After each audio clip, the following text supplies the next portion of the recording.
अस्सलाम वालेकुम गाइस, मेरा नाम है फ़ाइका। आपको अपने चैनल मैथमेटिक्स लर्नर पर वेलकम करती हूँ। आज का मेरा टॉपिक है डिविजिबिलिटी रूल्स। तो गाइस पहले इसके बारे में थोड़ा सा बैकग्राउंड देख लेते हैं कि डिविजिबिलिटी रूल्स हमें ज़रूरत कहाँ पड़ती है यूज़ करने की।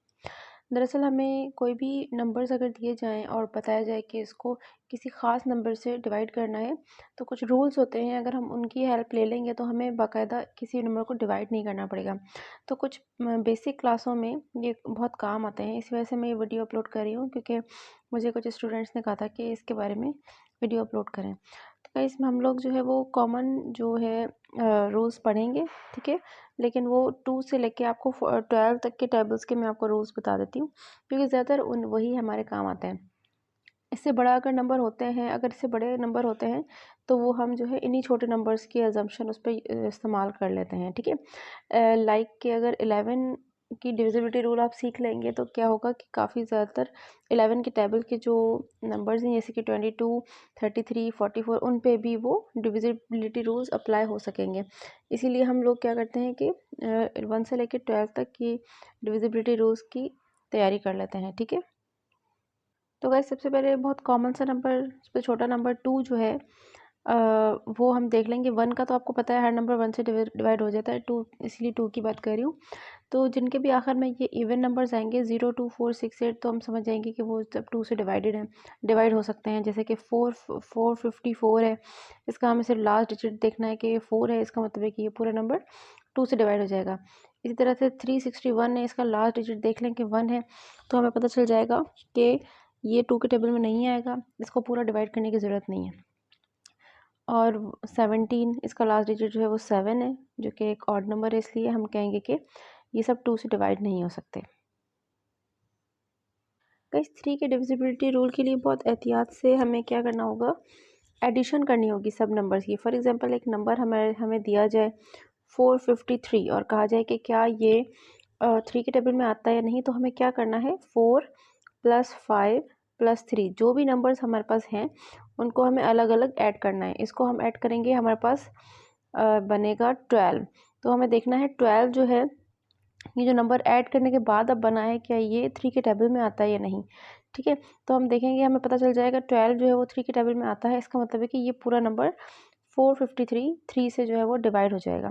तो ये हमें बहुत आसानी से पता चल जाएगा। जितने भी नंबर्स आपके पास हों उनको आपको यही करना है। एक और एग्जांपल हम कर लेते हैं, लाइक 372।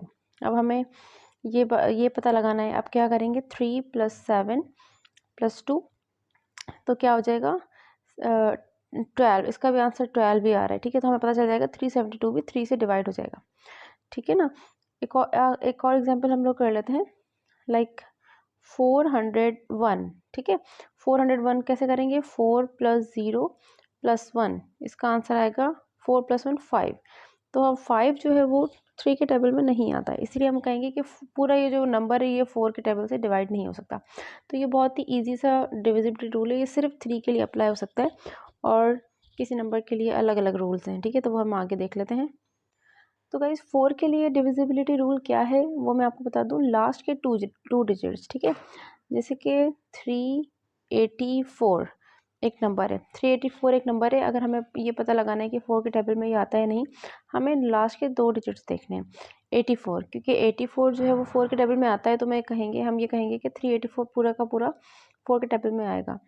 तो गाइस अच्छा, कुछ स्टूडेंट मुझसे ये पूछते हैं कि अगर इस तरीके का हो, सिर्फ 2 डिजिट्स का कोई नंबर हो, जैसे कि 49, ठीक है। तो फिर क्या करेंगे, तो ये मत समझिएगा कि ये लास्ट डिजिट हम देख के अंदाज़ा लगा लें कि 9 4 के टेबल में नहीं आता तो 49 नहीं आएगा, इस तरह नहीं होता है। ये मैंने आपको जो ट्रिक बताई है गाइस, ये 4 के मतलब 2 डिजिट्स के नंबर के लिए है, आखिरी के 2 डिजिट्स हमें देखना है, ठीक है। अगर आपके पास इस तरीके का कोई आ जाएगा, लाइक 54 आ जाएगा, तो सिर्फ लास्ट का डिजिट नहीं देखना, बल्कि हमें पूरे 2 डिजिट्स देखने हैं। तो इसीलिए आपको जो है वो 2 डिजिट्स तक 4 के टेबल के जितने भी एलिमेंट्स हैं वो आपको आने चाहिए, ठीक है। ये जो रूल मैंने आपको बताया है ये एंड के 2 डिजिट्स पे अप्लाई होगा, लास्ट एक डिजिट पे नहीं, इस बात का ख्याल रखिएगा। बहुत सारे स्टूडेंट्स ये मिस्टेक करते हैं। जैसे फॉर एग्जांपल, एक और एग्जांपल ले लेते हैं, 542, ठीक है। 542 में हमें क्या करना है, सिर्फ लास्ट के 2 डिजिट्स देखने हैं। 42 जो है वो 4 के टेबल में नहीं आता, इसका मतलब है कि ये पूरा नंबर 4 के टेबल में नहीं आएगा। अच्छा, इसी तरह से एक और मैं नंबर आपको एग्जांपल दे देती हूँ, डबल ज़ीरो की, लाइक 900। अब 900 जो है गाइस, ये देखें 2 ज़ीरोज़ जो हैं, कोई भी जब भी ज़ीरो के बाद हम करते हैं वो किसी भी नंबर से कम्प्लीटली डिवाइड हो जाते हैं। किस तरह, 0 डिवाइड बाई 4 अगर आप करेंगे तो उसका आंसर क्या आएगा, 0। 0 का मतलब है वो कम्प्लीटली डिवाइड हो गए, तो इस वजह से 900 भी 4 के टेबल में आएगा। गाइस 5 का डिविजिबिलिटी रूल बहुत आसान है, आप सबको आता ही होगा कि 0 और 5 होना चाहिए लास्ट डिजिट। 1 2 4 5 के टेबल में आता है या नहीं, बिल्कुल आता है, क्योंकि लास्ट डिजिट 5 है तो वो 5 के टेबल में आता है। इसी तरह से 3 4 6 8, क्या ये 5 के टेबल में आता है? तो आखिरी डिजिट देख लीजिए, 8 है, 0 और 5 नहीं है, इसका मतलब है ये पूरा नंबर 5 के टेबल में नहीं आता है। बहुत सिंपल सा डिविजिबिलिटी रूल है 5 का। ठीक है गाइस, 6 के डिविजिबिलिटी रूल के लिए आपको समझना है कि जो भी नंबर हो दिया हुआ, वो 2 और 3 दोनों के टेबल से डिवाइड होना चाहिए। ठीक है, तो इसके लिए आपको ज़रूरी है 2 का जो है वो डिविजिबिलिटी रूल भी आता हो और 3 का भी। फॉर एग्जांपल एक नंबर हम देख लेते हैं, 6 4 2 3 8, ये एक बड़ा सा नंबर है। ठीक है ना, अगर हमें बोला जाए कि ये बताएं कि ये 6 के टेबल में आता है या नहीं, तो हमें एक्चुअली इसको डिवाइड करने की ज़रूरत नहीं है। हम सबसे पहले देखेंगे कि क्या 2 और 3 दोनों के टेबल्स में आता है या नहीं। 2 के टेबल का तो हमें पता चल जाएगा लास्ट डिजिट से, क्योंकि लास्ट डिजिट इसका 8 है, इसका मतलब है ये पूरा नंबर जो है वो 2 के टेबल में आएगा। अब हमें देखना है कि 3 के टेबल में आएगा या नहीं। आपको क्या करना है, इनके नंबर्स को ऐड करना है, 6 4 2 3 और 8, इनकी समेशन देख लेंगे क्या आएगा। 6 + 4 10 + 2 12 + 3 15 + 8 23, इसका आंसर आएगा 23। हमें पता है कि 23 3 के टेबल में नहीं आता, इसका मतलब है कि ये जो नंबर है ये 3 के टेबल में नहीं आता, विच मीन्स कि ये 6 के टेबल में भी नहीं आता। ठीक है गाइज, तो ये जो है वो थोड़ी सी ट्रिक है, आप देख लें। कोई भी नंबर को 6 के लिए पता लगाने के लिए हमें देखना है कि वो 2 और 3 दोनों के टेबल में आता हो। गाइज एक और एग्जांपल कर लेते हैं 6 के टेबल के लिए। 15 लेट से 1584 ले लेते हैं हम। देखते हैं कि ये 6 के टेबल में आता है या नहीं। सबसे पहले हम चेक, मैंने आपको बताया था चेक करना है इन दोनों के लिए, ठीक है, 2 और 3 के लिए। तो लास्ट डिजिट 4 है, इसका मतलब 2 के टेबल में तो ये आता है। अब हमें चेक करना है 3 के लिए। उसके लिए हम क्या करेंगे, 1 + 5 + 8 + 4, इनका समेशन देखें क्या होता है। 1 + 5 6 होता है, +8 14 +4 18। 18 जो है गाइस 3 के टेबल में आता है, हमें पता है। इसका मतलब है कि ये पूरा नंबर 6 के टेबल में आएगा। तो ये बहुत ही ईजी सा डिविजिबिलिटी रूल है 6 के लिए। जब 2 और 3 दोनों के टेबल्स में कोई नंबर आएगा तो वो ज़रूर 6 के टेबल में भी आएगा। ठीक है गाइस, 7 के डिविजिबिलिटी रूल पे आते हैं। इसमें थोड़ा सा ये ट्रिकी है। इसके लिए मैं आपको एक एग्जांपल से शुरू करते हैं। लेट्स से हम लेते हैं 154। ठीक है, 7 का डिविजिबिलिटी रूल समझने के लिए आपको ये देख लीजिए कि क्या करना है। यूनिट प्लेस पे जो नंबर है, यूनिट प्लेस क्या होती है, सबसे पहले वाली स्टार्टिंग राइट मोस्ट वाली, तो वो क्या है, 4 है। जो भी उसका डिजिट होगा आपको उसको मल्टीप्लाई बाय 2 करना है, यानी कि 4 × 2 विच इज़ 8। जो भी आपका आंसर आएगा, जो रिमेनिंग आपके पास पार्ट बचेगा यानी कि 15, उसमें से आपको माइनस करना है। 15 - 8, उसका आंसर आपके पास आ जाएगा 7। ये जो आंसर आपके पास आया है, ये अगर 0 हो या 7 से डिविजिबल कोई भी नंबर हो, जैसे 7 हो, 7 के टेबल का 7 14 इस तरीके का नंबर हो, इससे ज़्यादा बड़ा नहीं आएगा, या फिर इससे बड़ा आ गया तो उसके लिए अगेन वही डिविजिबिलिटी रूल हम अप्लाई करेंगे जो कि अभी सीख रहे हैं। तो आप देख लीजिए, ये यहाँ पे 7 आया है और ये 7 जो है ये कम्प्लीटली डिविजिबल है हमारे वाले 7 से। इसका मतलब है कि 154 7 के टेबल में आता है। करना क्या है, आपको उसका यूनिट पार्ट अलग करना है, उसको 2 से मल्टीप्लाई करना है। उसके बाद जो रिमेनिंग आपके पास वैल्यू बची है, यानी यहाँ पे 15, उसमें से मुझे वो ये जो इसको 2 टाइम्स जो लास्ट यूनिट डिजिट था उसके मल्टीप्लाई का जो आंसर है उसमें से माइनस कर देना है। और अगर उसका आंसर अगर हमारे पास 7 या 7 के टेबल में से कोई भी आया है, तो ये इसका मतलब है कि ये पूरा नंबर 7 से डिवाइड हो जाएगा। एक और एग्जांपल कर लेते हैं इसी तरह की। सपोज़ हम लोग ले रहे हैं 208, ओके राइट। तो अब हमें क्या करना है, यूनिट प्लेस को अलग कर लें, इसको मल्टीप्लाई बाय 2 कर लें। 8 × 2 विच इज़ 16। बाकी हमारे पास क्या बचा, 20 - 16 आप करेंगे, क्या आ जाएगा, 4। 4 जो है हमारा 6 7 के टेबल में नहीं आता है, इसका मतलब 208 भी 7 के टेबल में नहीं आता है। तो ये इसका जो है डिविजिबिलिटी रूल है 7 के टेबल का। बहुत ईजी सा है लेकिन थोड़ा सा ट्रिकी है, इसलिए इसको थोड़ा सा जहन नशीन कर लें। ठीक है गाइज, अब डिविजिबिलिटी रूल 8 के डिविजिबिलिटी रूल पे आ जाते हैं। तो इसके लिए हमें क्या करना है, लास्ट के 3 डिजिट्स देखने हैं। For example 24344। ठीक है। अच्छा गाइज, ये बात एक मैं आपको बता दूं कि ये इससे छोटे नंबर पे नहीं हो सकता। जैसे फॉर एग्जांपल आप कहें 423, इस पे लगेगा या नहीं, तो ये डिविजिबिलिटी रूल लास्ट के 3 डिजिट्स के लिए है। ठीक है। तो इतना यानी कि आप समझे 1000 के अंदर अंदर जो नंबर्स आ रहे हैं उसके लिए थोड़ी सी खुद ही मेहनत करनी पड़ेगी। ठीक है ना। ये डिविजिबिलिटी जो रूल्स होते हैं ना गाइज, ये हमें बड़ी प्रॉब्लम से बचाने के लिए होता है, लेकिन जो छोटे मोटे प्रॉब्लम्स होते हैं यानी कि 8 के हिसाब से जो है वो 8000 के अंदर अंदर जो प्रॉब्लम्स हैं वो छोटी कंसिडर की जाएंगी। उनके लिए आपको जो है वो खुद ही करनी पड़ेगी अपनी मदद आप। लेकिन अगर इससे बड़ा नंबर आ गया, जैसे कि ये मैंने दिया है 24,344, इसमें हमें क्या करना है, लास्ट के 3 डिजिट्स देखना है। ये देख लीजिए 344 हमें पता चल जाएगा कि अगर ये 8 से डिविजिबल हैं, लाइक 8 2 सा 16, 8 3 सा 24, 8 4 सा 32, तो यहाँ पे हमारे पास 2 बच रहा है और 24, और यहाँ पे हो गया 8 3 से 24। हम देख रहे हैं कि 344 कम्प्लीटली डिविजिबल हो गया 8 से। इट मीन्स 24,344 भी कम्प्लीटली डिविजिबल होगा 8 से। गाइज, ये लास्ट 3 डिजिट पे ही अप्लाई होगा। ये मैं फिर से आपको रिपीट कर रही हूँ ये बात। ये मत समझिएगा कि ये 423 है, इसमें आप लास्ट का डिजिट 1 या 2 देख लें। जैसे कि हम 4 के टेबल के लिए लास्ट के 2 डिजिट देखते हैं, 8 के टेबल के लिए लास्ट के 3 डिजिट ही देखेंगे। फॉर एग्जाम्पल हम कर लेते हैं, ये देख लीजिए 4 5 6 7 8 है, हमें लास्ट के 3 डिजिट्स देखने हैं। 678 का हम हिसाब देख लेते हैं कि क्या वो 8 के टेबल में आएगा।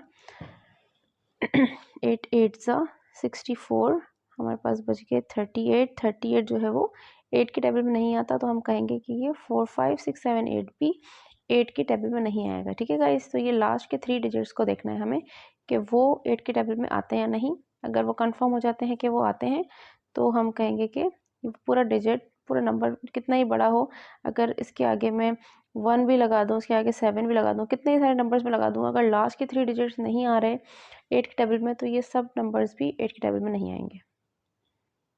गाइज, 9 का डिविजिबिलिटी रूल वैसे ही है जैसे कि 3 का डिविजिबिलिटी रूल है। ठीक है। जैसे कि फॉर एग्जांपल 1 2 4 5 8 ये नंबर है, आपको सबको ऐड करना है और आखिर में देखना है जो आंसर आएगा वो 9 के टेबल में आता है या नहीं। अगर वो 9 के टेबल में आएगा तो हम कहेंगे पूरा नंबर 9 के टेबल में आएगा। ओके। फॉर एग्जांपल मैं देखती हूँ 1 2 4 5 8 को, आप इसको ऐड कर लें, 1 + 2 + 4 + 5 + 8। ठीक है। इसका आंसर हमारे पास आ रहा है 8 + 5 13 + 4 17 + 2 19 + 1 20। ठीक है। 20 हमारे पास आंसर आया है, और 20 जो है हमारे पास 9 के टेबल में नहीं आता, तो 1 2 4 5 8 भी 9 के टेबल में नहीं आएगा। ऐसी एक एग्जाम्पल और कर लेते हैं। गाइज, याद रखें, इसको हमें सबको ही ऐड करना है। ठीक है ना, सबको ऐड करना है और सिर्फ 9 के टेबल से चेक करना है। ठीक है। 3 के लिए हम 3 के टेबल से चेक कर रहे थे, 9 के लिए हम 9 के टेबल में ही चेकिंग करेंगे। देख लें गाइज, ये एक बड़ा नंबर है, इसमें भी हम देख लेते हैं। 7 + 3 10 + 8 18 + 1 19, अगर अगेन 8 तो यहाँ पर बन जाते हैं 27 जो है वो 9 से डिविजिबल है। इसका मतलब ये पूरा नंबर 9 से डिवाइड होगा। तो गाइस, ये जो है वो 9 का सिंपल सा बिल्कुल 3 की तरह से ही डिविजिबिलिटी रूल है, इसको भी याद कर लीजिए। इसके बाद हम गाइस आते हैं 10 के लिए। 10 बहुत इजी है, ये सबको ही पता होता है कि जब भी आखिर में हमारे पास 0 होगा तो वो सभी जो है वो 10 से डिविजिबल होंगे। ठीक है ना। उसके लिए सिर्फ एक ही एलिमेंट होगा 0, यानी कि 20 जी बिल्कुल है। 204582 ये बिल्कुल डिविजिबल नहीं है क्योंकि इसके लास्ट में 2 आ रहा है। ठीक है। और इसी तरह से 2450 ये बिल्कुल आएगा, 10 के टेबल में लास्ट नंबर 0 है। तो ये बहुत ईजी सा डिविजिबिलिटी रूल है 10 का। ठीक है गाइस, हम अब 11 का डिविजिबिलिटी रूल कर लेते हैं। ये भी थोड़ा सा ट्रिकी सा है, एग्जाम्पल ले लेते हैं हम, फॉर एग्जाम्पल 50259, ठीक है, गौर से समझिएगा। इसमें गाइस हमें करना क्या होता है, देखिए ऑड प्लेसेस हैं और इवन प्लेसेस हैं, ठीक है ना। किस तरह से, जैसे फॉर एग्जाम्पल हमें क्या करना है, ऑल्टरनेट प्लेसेस को एक साथ कंबाइन करना है, यानी कि 9 किया फिर 5 छोड़ दिया, 2 किया फिर 0 छोड़ दिया फिर 5, इन दोनों को आप कंबाइन करें और ऊपर वाले जो दोनों हैं यानी कि 0 और 5 उनको अलग से कंबाइन करें। पहले मैं नीचे वाले तीनों को करती हूँ, 5 + 2 + 9, इनका अलग से सम लेना है, और जो बाकी बचे हुए हैं ऑड प्लेसेस जो हैं, सॉरी इवन प्लेसेस जो हैं, उनको हम करेंगे 0 + 5, ठीक है, उनको अलग से सम करें। यहाँ पे इसका आंसर आ गया 5 और ऑड प्लेसेस का नंबर आ गया 16 आ गया, ठीक है गाइस। तो अब देख लें हमारे पास क्या आंसर आ गया, एक का 5 है एक का 16, हमें इन दोनों को आपस में माइनस करना है। तो 16 - 5, 16 - 5 क्या होता है, 11। जब इस तरीके से माइनस करने का आंसर 11 या 0 आए या 11 का डिविजिबल आए, ठीक है ना, ऐसा नंबर जो कि 11 से डिविजिबल होता है, तो इसका मतलब ये पूरा नंबर 11 से डिविजिबल होगा, ठीक है। हमें क्या करना है, ऑड प्लेसेस के नंबर्स को अलग से ऐड करना है, इवन प्लेसेस के नंबर्स को अलग से ऐड करना है, ठीक है। फिर जो उसके बाद आंसर आएगा ना, अगर वो 0 आए या 11 का मल्टीपल आए, इसका मतलब है कि सब पूरा नंबर जो है वो 11 का मल्टीपल है। एक और एग्जांपल कर लेते हैं, ठीक है गाइस, देख लीजिए। इसमें हमें 9, एक छोड़ के 5 और 1, इनको अलग से ऐड करना है। क्या हो जाएगा, 1 + 5 + 9 विच इज़ 15, ओके। और ऊपर वाले जो दोनों हैं इनको एक साथ करना है, यानी कि 7 + 3 विच इज़ 10। तो आपने करना क्या है, 15 - 10 करेंगे, इसका आंसर आ रहा है 5। 5 जो है वो 11 से डिविजिबल नहीं है, इसका मतलब है ये पूरा नंबर 11 से डिविजिबल नहीं है। तो गाइज ये भी एक छोटी सी ट्रिक है 11 का टेबल फाइंड करने की। आपको इवन प्लेसेस के एक साथ करने, ऑड के एक साथ, और फिर आपका आंसर आ जाएगा। एक एग्जाम्पल और कर, ठीक है गाइज, एक और एग्जाम्पल ले लेते हैं हम, 10032, ठीक है। ये देख लीजिए, 2, 3 छोड़ के 0, 0 छोड़ के 1, क्या हो गया, 1 + 0 + 2 इज़ 3, और बाकी जो ऊपर की दोनों प्लेसेस हैं उनका आंसर क्या आएगा, 0 + 3, वो भी हमारे पास 3 हो जाएंगे। गाइस ये दोनों माइनस करें, 3 - 3 = 0। मैंने कहा या तो 0 आए या 11 का डिविजिबल, यहाँ पे 0 आ रहा है, इसका मतलब ये पूरा नंबर 11 से डिविजिबल है, ठीक है गाइज। लास्ट में हम कर लेते हैं 12 के लिए। 12 के लिए भी समझे आप वैसे ही रूल है जैसे कि 6 के लिए था। तो यहाँ पे हमारे पास जो नंबर होगा वो 3 और 4 दोनों से डिवाइड होना चाहिए, तभी वो नंबर हमारे पास, हम कह सकते हैं कि पूरा नंबर 12 से डिविजिबल है, ठीक है। तो उसके लिए हम एग्जाम्पल कर लेते हैं, 1 2 4 8 4, ठीक है। फॉर एग्जाम्पल कोई भी, लेट से मैंने ये नंबर ले लिया है, तो हमें क्या करना है, देखना है कि वो 12 से डिविजिबल है, उसके लिए हमें देखना है 3 और 4 से डिविजिबल है या नहीं। सबसे पहले 3 के लिए देखेंगे गाइस, तो इन सबको ऐड करना होगा। 3 के लिए आपको पता है 1 + 2 + 4 + 8 + 4 करेंगे, ठीक है। इसका आंसर क्या आएगा, 1 + 2 3 + 4 8 और प्लस, तो गाइज इसका आंसर हमारे पास आएगा 1 + 2 + 4 + 8 + 4 19, इसका आंसर आएगा, ठीक है गाइज। तो 19 जो है वो हमें पता है 3 के डबल में नहीं आता, इसलिए हम 4 के लिए भी चेक नहीं करेंगे, हम पहले ही कह देंगे कि ये 12 के डबल में नहीं आता, ठीक है। हमें सबसे पहले 3 के लिए देखना है, अगर 3 को वो क्रॉस कर जाता, हाँ 3 में डिवाइड हो जाता, तो फिर हम 4 के लिए चेक करते। तो इसलिए हमें पहले ही हम कह देंगे कि जब 3 में ही नहीं डिवाइड हो रहा, 3 से ही डिवाइड नहीं हो रहा, इसका मतलब है कि वो 12 से भी नहीं होगा। तो गाइज ये जो है वो नंबर पूरा का पूरा 12 से भी डिवाइड नहीं होगा, ठीक है गाइस। एक लास्ट एग्जांपल कर लेते हैं हम, 36144। सबसे पहले 3 के लिए चेक करेंगे, फिर 4 के लिए। 3 + 6 + 1 + 4 + 4, ठीक है गाइस। इसका आंसर आएगा 6 + 3 9 + 1 10 और प्लस 8 18 हो जाएगा, ठीक है गाइस। 18 जो है वो 3 के डबल में आता है, इसका मतलब है कि ये 36144 भी 3 के डबल में आएगा। ओके, हमने 3 के लिए चेक कर लिया, अब हम 4 के लिए चेक करते हैं। 4 के लिए मैंने आपको बताया था कि लास्ट के 2 डिजिट्स देखने हैं, राइट गाइस। 44 जो है हमारे पास 4 के डबल में आता है 11 टाइम्स, इसका मतलब है कि ये पूरा नंबर भी 4 के डबल में आता है। अब हमें जब चेक कर लिया कि ये दोनों नंबर 3 और 4 दोनों के डबल में आते हैं, विच मीन्स कि ये 12 से भी डिविजिबल होगा। तो गाइज़ आज के लिए इतना ही काफ़ी है। अगर कोई इसमें क्वेरीज है आपको तो प्लीज़ कमेंट में मुझे बताइएगा। इंशाल्लाह नेक्स्ट वीडियो में आपसे मुलाकात होगी। अपना ख्याल रखिएगा। अल्लाह हाफ़िज़।